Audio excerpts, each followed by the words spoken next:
மதுரையில் குப்பை சேகரித்துக் கொண்டிருந்த மாநகராட்சி ஊழியர் வெயிலின் தாக்கம் தாங்காமல் உயிரிழந்த சம்பவம் சோகத்தை ஏற்படுத்தியுள்ளது. நாகலாபுரத்தைச் சேர்ந்த மணிவேல் என்பவர் மதுரை மாநகராட்சி தூய்மை பணியாளராக கடந்த 35 ஆண்டுகளாக பணியாற்றி வந்தார். இந்நிலையில் வழக்கம் போல பணியில் ஈடுபட்டுக் கொண்டிருந்த மணிவேல் சுட்டெரித்த வெயிலால் மயங்கி விழுந்து உயிரிழந்தார். இந்த சம்பவம் குறித்து தல்லாக்குளம் போலீசார் விசாரணை நடத்தி வருகின்றனர்.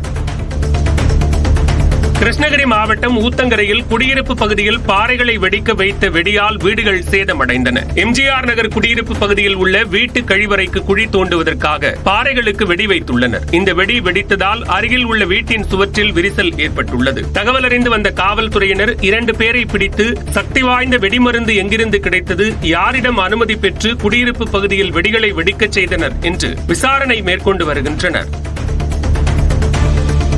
திருவண்ணாமலை மாவட்டம் ஆரணி அருகே காளை விடும் திருவிழா விமர்சையாக நடைபெற்றது. ஆரணி அடுத்துள்ள அரியப்பாடி கிராமத்தில் நடைபெற்ற காளை விடும் விழாவில் வேலூர், திருவண்ணாமலை, விழுப்புரம் உள்ளிட்ட பகுதிகளில் இருந்தும் கேரளா, ஆந்திரா போன்ற மாநிலங்களில் இருந்தும் சுமார் 300க்கும் மேற்பட்ட காளைகள் பங்கேற்றன. இதில் குறிப்பிட்ட நேரத்தில் குறிப்பிட்ட இலக்கை கடந்த காளைக்கு முதல் பரிசாக 75,000 ரூபாயும், இரண்டாவது பரிசாக 50,000 ரூபாயும் வழங்கப்பட்டன.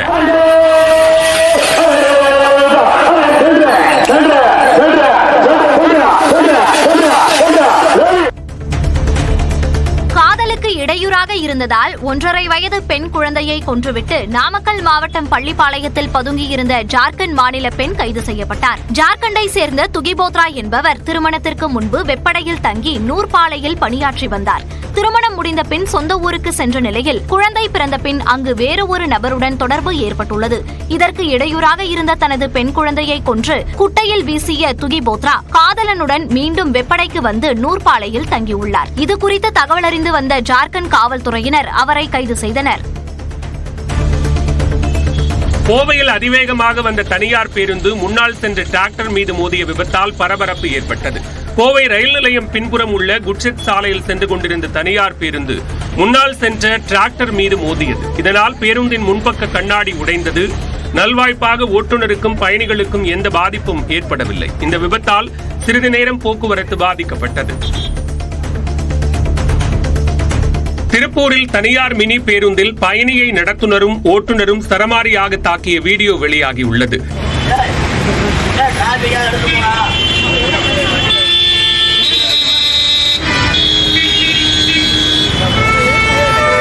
தனியார் மினி பேருந்து திருப்பூர் ரயில் நிலையம் அருகே வந்தபோது அதில் பயணித்த ஒருவருக்கும் நடத்துனருக்கும் வாக்குவாதம் ஏற்பட்டுள்ளது. இதனால் நடுவழியில் அந்த பயணி இறக்கிவிடப்பட்டதால் அவர் ஆத்திரத்தில் அநாகரிகமாக பேசியதாக கூறப்படுகிறது. இதனால் நடத்துனரும் ஓட்டுநரும் அந்த பயணியை சரமாரியாக தாக்கியுள்ளனர். நாமக்கல் மாவட்டம் திருச்செங்கோடு அருகே கள்ளச்சாராயம் காய்ச்சி விற்பனை செய்த 3 பேர் கைது செய்யப்பட்டனர்.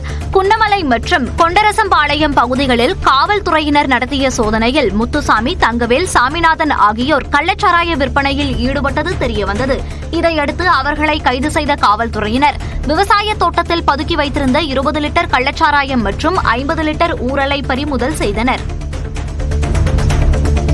சிவகங்கை மாவட்டம் தேவக்கோட்டை அருகே ஆறாவயலில் கோயில் திருவிழாவை முன்னிட்டு இரட்டை மாட்டு வண்டி எல்கை பந்தயம் நடைபெற்றது. சிவகங்கை, மதுரை, தேனி, திண்டுக்கல், புதுக்கோட்டை உள்ளிட்ட பகுதிகளிலிருந்து வந்திருந்த 22 மாட்டு வண்டிகள் போட்டியில் பங்கேற்றன.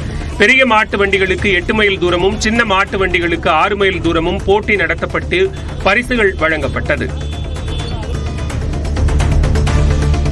சென்னை காசிமேட்டில் மீன்கள் பதப்படுத்தி விற்பனை செய்யப்படுகிறதா என மீன்வளத்துறை அதிகாரிகள் சோதனை நடத்தினர். மீன்பிடி தடைக்காலம் அமலில் உள்ளதால் வெளிமாநில மீன்கள் விற்பனை செய்யப்படுவதாக தகவல் பரவியது. இதனையடுத்து காசிமேடு பழைய ஏலக்கூடம் பகுதியில் மீன்வளத்துறை அதிகாரிகள் சோதனையில் ஈடுபட்டனர். எந்த வகையான மீன்கள் அதிகப்படியாக விற்பனைக்கு கொண்டுவரப்பட்டுள்ளது என கணக்கெடுத்த அதிகாரிகள் சுகாதாரமாக உள்ளதா என்றும் சோதனை செய்தனர்.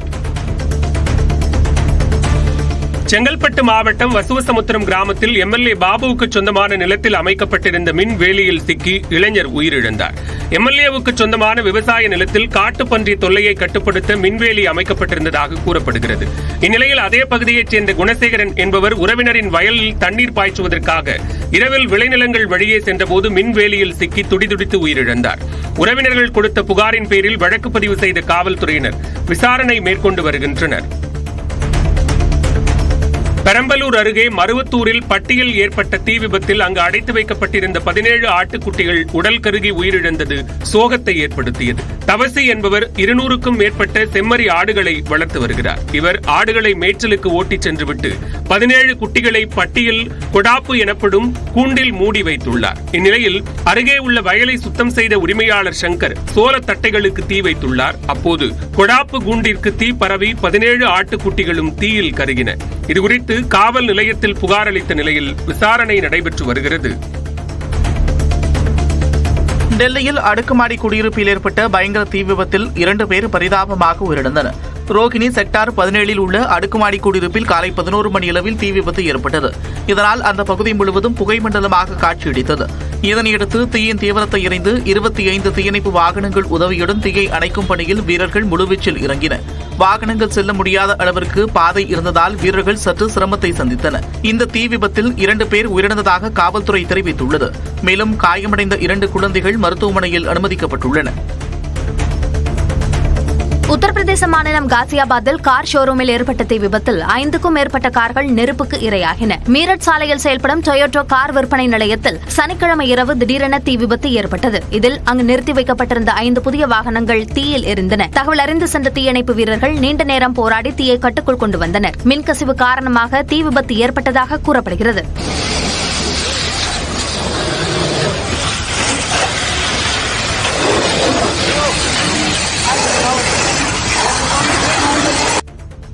டைட்டானிக் கப்பல் மூழ்குவதற்கு முன்பாக அதில் பயணித்த கிரேஷி என்பவர் எழுதிய கடிதம் 3 கோடி ரூபாய்க்கு ஏலம் போனது. 1912ஆம் ஆண்டு ஏப்ரல் 10ஆம் தேதி டைட்டானிக் கப்பலின் முதல் வகுப்பில் பயணித்த ஆர்சிபால்ட் கிரேஷி என்பவர் தனது உறவினருக்கு கப்பல் குறித்து கடிதம் எழுதியிருந்தார். கப்பல் கடலில் மூழ்கிய போது தப்பிய கிரேஷி நாளடைவில் உடல்நலக் குறைவால் உயிரிழந்தார். இந்நிலையில் அமெரிக்காவில் நடைபெற்ற ஏலத்தின் போது இவர் எழுதிய கடிதத்தை இந்திய ரூபாய் மதிப்பில் 3 கோடியே 40 லட்சம் ரூபாய்க்கு கடிதங்களை சேகரிக்கும் நபர் ஏலத்தில் வாங்கினார்.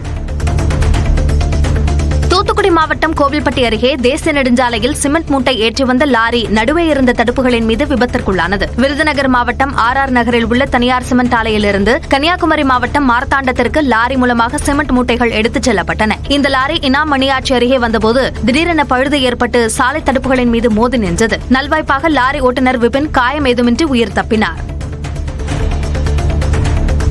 மதுரை சித்திரை பெருவிழாவுக்கான முன்னேற்பாடுகள் குறித்து அமைச்சர்கள் தலைமையில் ஆலோசனை நடைபெற்றது. மதுரை சித்திரை திருவிழா கொடியேற்றத்துடன் செவ்வாய்க்கிழமை தொடங்குகிறது. இதில் மீனாட்சி திருக்கல்யாணம், தேரோட்டம், வைகை ஆற்றில் அழகர் இறங்கும் நிகழ்வு உள்ளிட்டவை நடைபெற உள்ளன. இதில் லட்சக்கணக்கான பக்தர்கள் பங்கேற்பார்கள். இந்த விழாவுக்கான முன்னேற்பாடுகள் குறித்து அமைச்சர்கள் மூர்த்தி, பழனிவேல் தியாகராஜன் உள்ளிட்டோர் மாநகராட்சி அதிகாரிகள் மற்றும் காவல்துறையினருடன் ஆலோசனை மேற்கொண்டனர். திருத்தணி சுப்பிரமணிய சுவாமி திருக்கோயிலில் அதிமுக கொள்கை பரப்பு துணை பொதுச் செயலாளர் நடிகை கௌதமி சாமி தரிசனம் செய்தார். முருகப்பெருமானின் 5ஆம் படை வீடான திருத்தணி சுப்பிரமணிய சுவாமி திருக்கோயிலுக்கு வந்த நடிகை கௌதமி கொடிமரத்தை வணங்கி விநாயகர் சந்நிதி, சண்முகர் சந்நிதி, மூலவர் முருகப்பெருமான் சன்னதி, உற்சவர் முருகப்பெருமான் சன்னதி ஆகிய சன்னதிகளில் சாமி தரிசனம் செய்தார். இதனைத் தொடர்ந்து திருக்கோயில் சார்பில் அவருக்கு சந்தனம், பிரசாதம், மலர் மாலை ஆகியவை பிரசாதமாக வழங்கப்பட்டது. சாமி தரிசனம் செய்த பிறகு நடிகை கௌதமியுடன் பக்தர்கள் புகைப்படம் எடுத்து மகிழ்ந்தனர். சேலம் மாவட்டம் எடப்பாடி அருகே பூலாம்பட்டி கதுவணையில் பராமரிப்பு பணி நடைபெறுவதால் காவிரியில் படகு போக்குவரத்து நிறுத்தப்பட்டுள்ளது. அணையில் தேக்கி வைக்கப்பட்டிருந்த தண்ணீர் பராமரிப்பு பணிகளை மேற்கொள்வதற்காக முழுவதும் வெளியேற்றப்பட்டதால் பூலாம்பட்டி காவிரி பாறைக்காடுகளாக காணப்படுகிறது. இதனால் விசைப்படகு போக்குவரத்து நிறுத்தப்பட்ட நிலையில் சுற்றுவட்டார பகுதிகளுக்கு செல்ல மக்கள் 20 கிலோமீட்டர் தூரத்திற்கு சுற்றிச் செல்லும் நிலை உள்ளது. மேலும் கோடை விடுமுறையை முன்னிட்டு பூலாம்பட்டி படகுத்துறைக்கு வரும் சுற்றுலா பயணிகளும் ஏமாற்றம் அடைந்துள்ளனர். கிருஷ்ணகிரி மாவட்டம் ஓசூர் வட்டார போக்குவரத்து அலுவலக சோதனை சாவடியில் லஞ்ச ஒழிப்புத்துறை போலீசார் திடீர் சோதனை நடத்தினர். ஜூஜுவாடி பகுதியில் செயல்பட்டு வரும் சோதனை சாவடியில் கிருஷ்ணகிரி மாவட்ட லஞ்ச ஒழிப்புத்துறை போலீசார் அதிரடி சோதனை மேற்கொண்டனர். சோதனையில் கணக்கில் வராத 2,41,250 ரூபாய் பணம் பறிமுதல் செய்யப்பட்டது. இதனையடுத்து மோட்டார் வாகன ஆய்வாளரின் அலுவலக உதவியாளர் காயத்ரி என்பவரிடம் லஞ்ச ஒழிப்புத்துறை போலீசார் விசாரணை நடத்தினர். மதுரையில் அடுக்குமாடி குடியிருப்பில் 10 வயது சிறுமிக்கு சைகை மூலம் பாலியல் தொல்லை கொடுத்த உணவு டெலிவரி ஊழியர் கைது செய்யப்பட்டார். ஆரப்பாளையத்தில் உள்ள அடுக்குமாடி குடியிருப்புக்கு உணவு டெலிவரிக்காக சென்ற ஆண்டனி டேவிட்ராஜ் என்பவர் அங்கு நின்று கொண்டிருந்த சிறுமி ஒருவரிடம் ஆபாசமான செய்கையை காட்டி பாலியல் ரீதியிலான சீண்டலில் ஈடுபட்டதாக கூறப்படுகிறது. இதுகுறித்து சிறுமியின் பெற்றோர் மதுரை மாநகர அனைத்து மகளிர் காவல் நிலையத்தில் புகார் அளித்தனர். இதனைத் தொடர்ந்து ஆண்டனி டேவிட்ராஜை காவலர்கள் கைது செய்து சிறையில் அடைத்தனர். தருமபுரி மாவட்டம் மாதேமங்கலத்தில் தென்னை மரத்தின் காய்ந்த தென்னங்கீற்று மின்கம்பியில் உரசி தீப்பிடித்ததால் பரபரப்பு ஏற்பட்டது. மெல்ல மெல்ல தீ பரவி தென்னங்கீற்று முழுமையாக எரிந்த நிலையில் நல்வாய்ப்பாக மேற்கொண்டு தீ பரவவில்லை. தகவலறிந்த மின்வாரிய ஊழியர்கள் மின் இணைப்பை துண்டித்து மின்சார கம்பிகளின் அருகே இருந்த தென்னங்கீற்றுகளை வெட்டி அகற்றினர். திருவள்ளூர் மாவட்டம் திருத்தணி அருகே ஆந்திராவிலிருந்து சென்னைக்கு வாடகை காரில் போதை மாத்திரைகளை கடத்தி வந்த 4 பேர் கைது செய்யப்பட்டனர். சென்னை திருப்பதி தேசிய நெடுஞ்சாலையில் பொன்பாடி சோதனைச் சாவடியில் மதுவிலக்கு அமல்பிரிவு போலீசார் வாகன சோதனையில் ஈடுபட்டனர். அப்போது அந்த வழியாக வந்த வாடகை காரை காவலர்கள் நிறுத்தி சோதனை செய்த போது அதில் போதை மாத்திரைகள் இருந்தது தெரியவந்தது. இதையடுத்து போதை மாத்திரைகளை கடத்தியதாக தாம்பரத்தை சேர்ந்த கமல், தினகரன், சக்திவேல், ரூபன் ஆகிய 4 பேரை கைது செய்து அவர்களிடமிருந்து 2520 போதை மாத்திரைகளையும் பறிமுதல் செய்தனர். போப் பிரான்சிஸ் மறைவையொட்டி ஈரோட்டில் கிறிஸ்தவர்கள் சிறப்பு பிரார்த்தனை மற்றும் அமைதி ஊர்வலத்தில் ஈடுபட்டனர். பன்னீர்செல்வம் பூங்கா அருகில் உள்ள புனித அமல அன்னை ஆலயத்தில் போப் பிரான்சிஸின் திருவுருவப் படத்திற்கு கிறிஸ்தவர்கள் மலர் தூவி மரியாதை செலுத்தினர். இதனைத் தொடர்ந்து மெழுகுவர்த்தி ஏந்தியும் சிறப்பு பிரார்த்தனையில் ஈடுபட்டனர். முன்னதாக புனித அமல அன்னை ஆலயத்திலிருந்து பன்னீர்செல்வம் பூங்கா, மணிக்கூண்டு என முக்கிய வீதிகள் வழியாக கிறிஸ்தவர்கள் அமைதி ஊர்வலம் சென்றனர். நாமக்கல் மாவட்டம் பள்ளிப்பாளையத்தில் இரத்த தான முகாமில் ரத்தம் வழங்கியவர் திடீரென மயங்கி விழுந்த சம்பவம் பரபரப்பை ஏற்படுத்தியுள்ளது. பள்ளிப்பாளையத்தில் தனியார் மண்டபத்தில் தன்னார்வ அமைப்பு சார்பாக இரத்த தானம் மற்றும் கண் சிகிச்சை முகாம் நடைபெற்றது. இதில் அக்ரகாரம் பகுதியைச் சேர்ந்த நவீன்ராஜ் என்பவர் கலந்து கொண்டு இரத்த தானம் செய்தார். இந்நிலையில் அங்கிருந்து அவர் கிளம்பும் போது திடீரென மயங்கி விழுந்துள்ளார். இதனையடுத்து அருகிலிருந்த மருத்துவர்கள் அவருக்கு முதலுதவி சிகிச்சை அளித்து மின்விசிறியின் கீழ் அமர வைத்து இயல்பு நிலைக்கு கொண்டு வந்தனர்.